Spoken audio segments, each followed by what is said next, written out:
اعوذ باللہ من الشیطان الرجیم بسم اللہ الرحمن الرحیم اللہم صلی علی سیدنا محمد وعلی آل سیدنا محمد وبارک وسلم۔ اچھا جی، قرآن مجید میں اصحاب کہف کا واقعہ بیان ہوا ہے۔ 15ویں سپارے میں یہ صورت ہے سورہ کہف، اور یہ رکوع ہیں 12واں 13واں 14واں اور 15واں۔ تو اللہ تبارک و تعالیٰ نے اس میں بیان فرمایا کہ یہ اصحاب کہف جو تھے، یہ انہوں نے اسلام قبول کیا، بادشاہ بہت سخت تھا، یہ ادھر سے نکلے اور یہ غار میں انہوں نے پناہ لی، اور وہ کوئی 300 سال سے زیادہ عرصہ سوئے رہے۔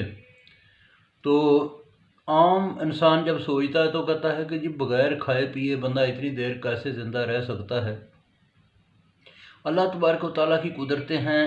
اس سے بھی پہلے ایک قرآن مجید میں واقعہ آتا ہے کہ حضرت عزیر علیہ السلام گدھے پر جا رہے تھے، ساتھ کھانا انہوں نے رکھا ہوا تھا، اور کسی جگہ پہ آرام کیا، سوچا کہ اللہ تعالیٰ مردوں کو کیسے زندہ کرے گا، تو 100 سال تک کے لیے حضرت عزیر سوئے رہے۔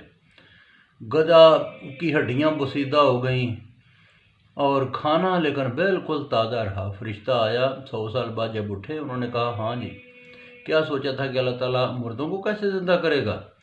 دیکھ اپنے جو ہے نا گدھے کی طرف، دیکھا تو ہڈیاں سفید پڑیں ادھر، تو کھانے کی طرف دیکھ، کھانا بالکل تازہ۔ اور عزیر علیہ السلام سے پوچھا کتنی دیر سویا، تو اس نے کہا 1 دن یا 2 دن۔ تو انہوں نے کہا تو 100 سال سویا رہا، یہ گدھے کی طرف دیکھ، 1-2 دن میں گدھا مر نہیں جاتا یا اس طرح کی ہڈیاں بسیدہ نہیں ہو جاتی۔ قرآن مجید میں اللہ تبارک و تعالیٰ نے یہ واقعات درج کیے ہمارے سمجھانے کے لیے۔ عام زندگی میں ہم دیکھیں تو یہ جو جانور ہیں، دیکھیں کچھوا جو ہے نا وہ 6-6 مہینے سویا رہتا ہے، تو مزے کی بات ہے، نہ اس کا وزن کام ہوتا ہے نہ وہ مرتا ہے۔ سانپ جو ہے نا 3-3 مہینے کے لیے سوئے رہتے ہیں، ٹھیک ہے جی، اور ان کا وزن نہیں کم ہوتا نہ یہ مرتے ہیں۔ تو بغیر کھائے پیے زندہ رہنا، ہائپر نیشن میں چلے جانا، یہ اللہ تبارک و تعالیٰ کے کام ہیں، اور یہ بھی ایک طرح سے سائنس سے بھی ثابت ہے۔ اور اللہ پاک یہ قرآن مجید تو خیر بہت جو ہے نا وہ قدیم کتاب ہے نا، تو قرآن مجید تو روز ازل سے ہے۔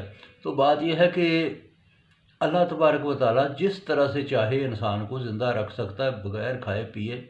اسی طرح سے اللہ تعالیٰ فرماتے ہیں نا کہ تمہیں شہید جو ہے نا وہ زندہ ہیں، تمہیں ان کی زندگی کا شعور نہیں۔ تو اللہ تبارک و تعالیٰ ان باتوں پہ عمل کرنے کی توفیق عطا فرمائے، ان کو سمجھنے کی توفیق عطا فرمائے۔ جزاک اللہ۔ باقی پھر سناؤں گا۔